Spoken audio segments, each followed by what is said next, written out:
left of this book. Mary and I were that we could read next week. So we will see where we get.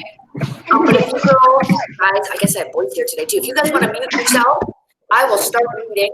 And our chapter today is so when we left off Friday, Julia had drawn a lovely picture, and he was with a girl gorilla in the picture.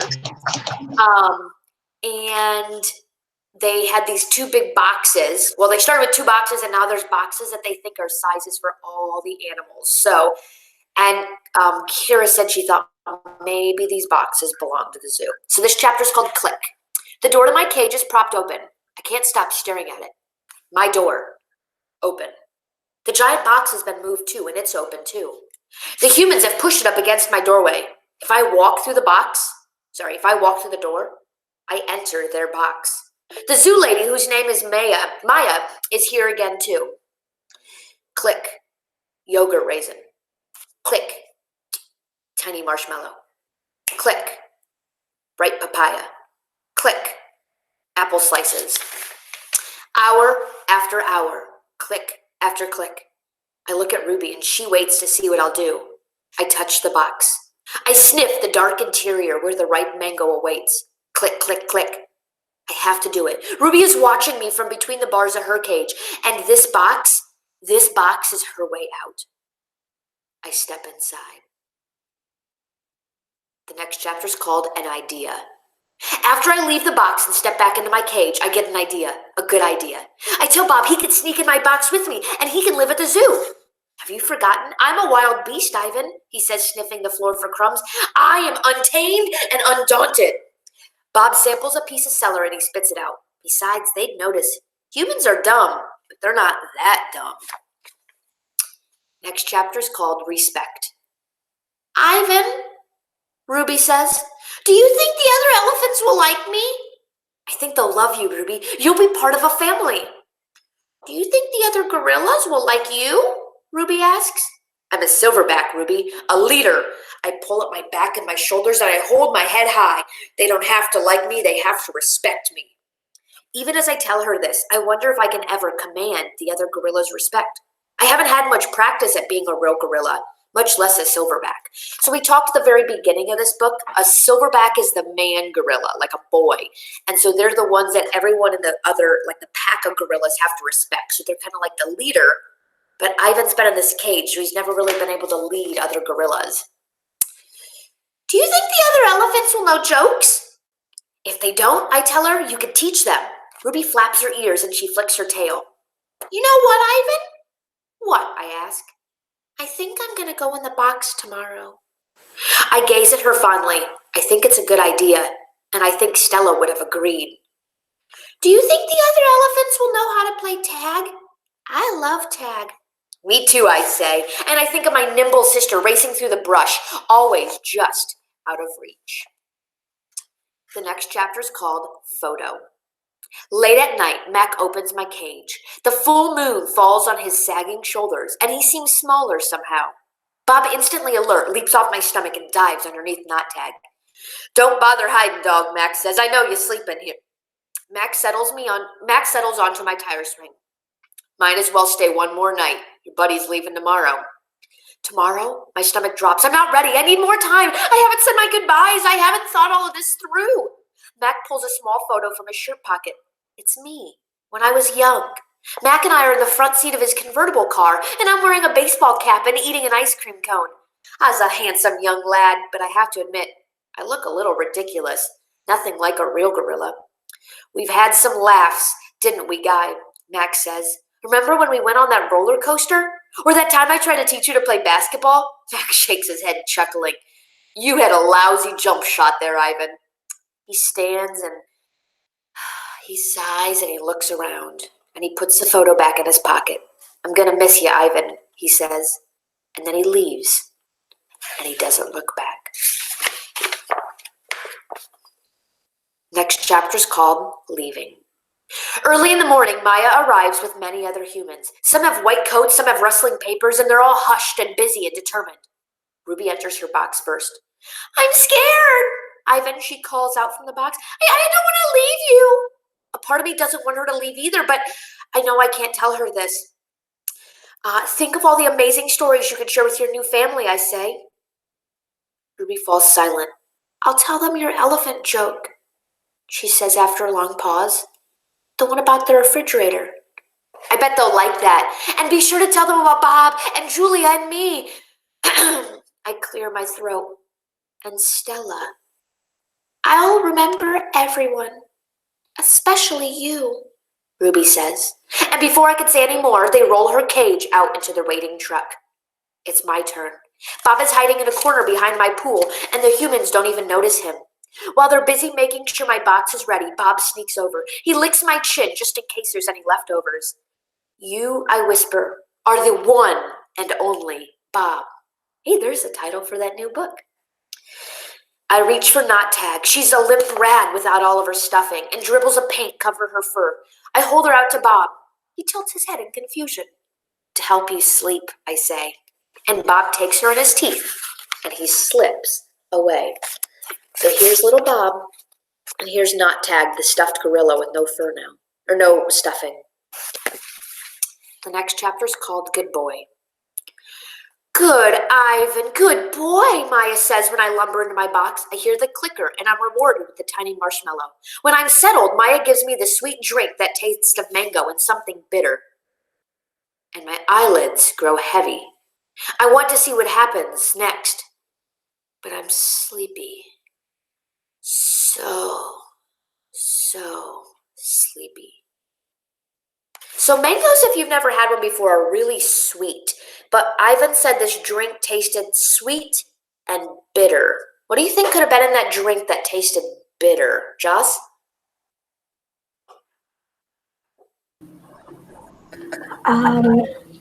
Maybe medicine that puts him to sleep. Yeah, I do. I think there was some medicine in there that put him to sleep because as soon as he got in the box, he got so sleepy. I dream I'm with Tag, and we're swinging from the vines while Stella watches, and the sun slices through the thick ceiling of trees, and the breeze tastes like fruit. Next chapter's called Moving. My eyelids, they flutter open, and the box is moving, and I'm in a grumbly belly of a beast, and I fall back asleep. I think he's probably in the truck. The next chapter's called Awakening. I awake to glass and steel. It's a new cage, not much unlike my old one, except it's much cleaner. And Maya's here, and other humans that I recognize. Hey there, Ivan, Maya says. He's coming too, guys. I have 3 walls of glass, and the 4th is a curtain of wooden slats of wood that are strung together. Doesn't look like the zoo on TV. Where are the other animals? Where's the gorillas? Is this where Ruby ended up? Is she in a cage like her old one, still alone? Is she cold? Is she hungry? Is she sad? Is there anyone there to tell her stories why she can't get to sleep? The next chapter is called Missing. I miss my old cozy cage. I miss my art, but most of all, I miss Bob. My belly is cold without him. The next chapter is called Food. The food here is fine. No soda, though, and no cotton candy. The next chapter is called Not Famous. These are super short chapters right now. I have no visitors here, no sticky-fingered children and no tired parents. Only Maya and other humans come with their soothing voices and their soft hands. I wonder if I've stopped being famous now. The next chapter is called Something in the Air. Endless days pass, and then I notice something. A change. I don't know what it is, but I taste it in the air. I taste it like a far-off rain cloud gathering. Next chapter is called A New TV. Maya brings me a TV. It's bigger than my old one, and she turns it on. I think you're going to like this show, she says, smiling. I'm hoping for a romance or maybe a Western, but it's a nature show. One with no human voices or ads. It's a show about gorillas being gorillas. I watch them eat and groom and play fight. I even watch them sleep. I wonder why Mac never turned this channel on. Any ideas what she's watching? What he's watching? You've read it before, haven't you, Kalia? Anyone else have a guess? Kira, what do you think he's watching? Like On like the ad for like the place that he's at. Okay, maybe an ad for the zoo or the place where he's at. The next chapter is called The Family. Every day I watch the gorillas on TV. It's a small family, an odd one. Just 3 females and a juvenile, so it'd be like 3 girls and a little one. Without a silverback to protect them. They groom each other, they eat and they sleep and they groom some more. So gorillas are a type of monkey, right? Or type of primate. So when they groom each other, they pick the bugs off and eat them, and they kind of comb each other's hair to keep them clean. They are a content and happy group, placid and good-natured, although, like any family, they bicker and fight from time to time. The next chapter is called Excited. This morning, for some reason, there's no gorilla show on TV. Maya and the other humans are excited, and they chirp like birds at dawn. Today is the day, they say. I've watched many humans watch me, but never have the humans looked so happy. Maya goes to the wall of wooden slats, and she grins goofily at me, and she pulls a string. Maybe I'll stop there for the day. I won't. The next chapter is called What I See. Gorillas. 3 females and a juvenile. It's the family I've been watching, but they're not on a TV screen. They're on the other side of a glass. They're watching me. Watch them. I see me. I see lots of me. The next chapter is called Still There. I cover my eyes and I look again. They're still there. So there's what Ivan sees through the glass. So he's been watching these gorillas kind of like on a security camera. The next chapter is called Watching. Every day I watch them through the window, the way my visitors used to watch me. See how they chase and they groom and they play and they sleep? See how these gorillas live? They're graceful the way that Stella was, moving just enough, but only as much as they needed. They stare at me, their heads tilted, and they point and they hoot and they wonder, are they as fascinated with me as I am with them? The next chapter is called She. Her hoots make my ears hurt. I admire her intact canines from afar. So your canines are these teeth. Her name is Kayani. She's faster than I am, spry and probably smarter. Although I'm twice her size, and that too is important. She is terrifying and beautiful, like a painting that moves. Ooh, Ivan's got a crush. The next chapter is called Door. Today the humans lead me to a door. On the other side, Kiani and the others wait for me. I'm not ready for this. I'm not ready to be a silverback. I'm just Ivan. I'm only Ivan. I decided today is not a good day to socialize. I'll try again tomorrow. I'm so nervous. The next chapter is called Wondering. All night I lay awake, wondering about Ruby. Has she already walked through the door like the one I'm facing? Was she as scared as I am? Scared the way she must have been the day she fell in the hole? I think of Ruby's endless curiosity and of the questions she'd love to ask. Have you ever danced with a tiger, Ivan? Will your fur ever turn blue? Why doesn't that little boy have a tail? If Ruby were here with me, she'd be asking, what's on the other side of that door, Ivan? Ruby would want to know, and she would want to have been through that door by now. The next chapter is called Ready. So these 2 chapters, this one's short, and then you'll see when I read this one why I read it so funny. There's only 1 word per line.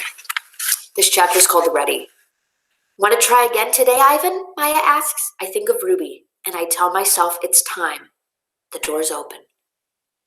This chapter is called Outside at Last. Sky, grass, tree, ant, stick, bird, dirt, cloud, wind, flower, rock, rain, mine, mine, mine. The next chapter is called Oops. I sniff. I approach. I spread around a bit, but the others don't welcome me. They have sharp teeth and loud voices. Did I do something wrong? Kiani chases me and she throws a stick at me, and then she corners me. I know she's testing me to see if I'm a true silverback, one that can protect her family. I cower and I hide my eyes, and Maya lets me run back in the cage. Next chapter is called What It Was Like. I lie awake and I try and remember what it was like to be a real gorilla. How did we move? How did we touch? How did we know who was boss? I try to think about past and the babies and the motorbikes and the popcorn and the short pants. I try to think past that. I try to imagine Ivan as he might have been. The next chapter is called Pretending. The juvenile male approaches. He's eyeing my food hungrily. I imagine a different Ivan, my father's son. I grumble and I swat my swagger. I beat my chest until the whole world hears, and Kiani watches. And so do the others. I move towards the young upstart, and he retreats, almost as if he believes I'm the silverback I'm pretending to be. The next chapter is called Nest. I'm making a nest on the ground. It isn't a true jungle nest. The leaves are inferior and the sticks are brittle, and they snap when I try and leave them into place. The others watch, grunting their disapproval. Too small, too flimsy, too ugly of a thing to see. But when I climb in that leafy cradle, it's like floating on a treetop. So we've got only about 15-ish pages left. Do you guys want to finish today or wait till tomorrow? Oh, I'm getting lots of thumbs up. Okay, we'll finish up today. The next chapter is called More TV. Maya wants me to go back to my glass cage. I can tell because she's tempting me towards the door with a trail of tiny marshmallows. I try to ignore her. I don't want to leave the outside. It's a cloudless day, and I found the right spot for a nap. But I relent when she adds yogurt raisins to the trail. Oh, she knows my weaknesses. In the glass cage, the TV's on. It's another nature show, jerky and unfocused. I expect to see gorillas, but no gorillas appear this time. I hear a shrill sound. I think it's a toy trumpet. And my heart starts to quicken. I rush close to the screen, and there she is. Ruby. She's rolling in a lovely pool of mud with two other young elephants. Another elephant approaches and she towers over Ruby. She strokes Ruby and she nudges her and she makes soft noises. They stand side by side the way Stella and Ruby used to. Their trunks are intertwined and I see something new in Ruby's eyes, and I know what it is. It's joy. I watch the whole thing, and then Maya plays it again for me, and again, and at last she turns off the TV and carries it out of my cage. I put my hand to the glass, and Maya looks over. Thank you, I try to tell her with my eyes. Thank you. The next chapter is called It. Kiani ambles towards me. She taps me on the shoulder, and then she knuckle runs away. I watch her arms crossed over my chest. I'm careful not to make a sound. I'm not sure what we're doing. She ambles back, and she shoves me, and then she runs away, and then I realize what's happening. We're playing. We're playing tag, and I'm it. The next chapter is called Romance. Make eye contact. Show your form. Strut. Grunt. Throw a stick. Grunt some more. Make some moves. Romance is hard work. It looks so easy on TV. I'm not sure I'm ever going to get the hang of this. The next chapter is called More About Romance. I wish Bob were here. I could use some advice. I try to recall the romance movies we watched together. I remember the talking and the hugging and the face licking. I'm not very good at this, but it's fun trying. The next chapter is called Grooming. Is there anything sweeter than the touch of another as she pulls dead bugs from your fur? Maybe that's what you guys should have done for Mother's Day, pull dead bugs from your mom's fur. The next chapter is called Talk. Gorillas aren't chatty like humans, prone to gossip and bad jokes. But now and again, we swap a story under the sun. And one day it's my turn. I tell my troop of gorillas about Mac and Ruby and Bob and Stella and Julia and George and my mother and my father and my sister. And when I'm done, they look away silent. Kiani moves closer, and her shoulder brushes against mine. And we let the sun soak in our fur together. The next chapter is called The Top of the Hill. I've explored every nook and cranny of this new place except for the hill at the far end, where the workers were repairing a wall. They're finally done, and they've left behind a fresh white brick and a mound of black dirt. And while the others laze in the morning sun, I want to explore the hilltop. They've been there before, and I have not, and everything in it is still fresh to my eyes. I take my time going up the hill. The breeze carries shouts of children and the drowsy hum of black bumblebees. And near the top of the hill is a low-limbed tree, the kind my sister would have loved to have. The wall is endless and clean and white, and it stretches far down to the habitats beyond my own. It's high and wide, carefully built to keep us in and others out. This is, after all, still a cage. It rained last night, and the pile of dirt is soft to the touch. I scoop up a handful and breathe in the smell. It's a rich brown color, heavy and cool in my palm, and the wall awaits like an endless blank billboard. The next chapter is called The Wall. It's a big wall, but it's a big pile of dirt, and I'm a big artist. I slap a handful of mud on the warm cement, and it makes a handprint.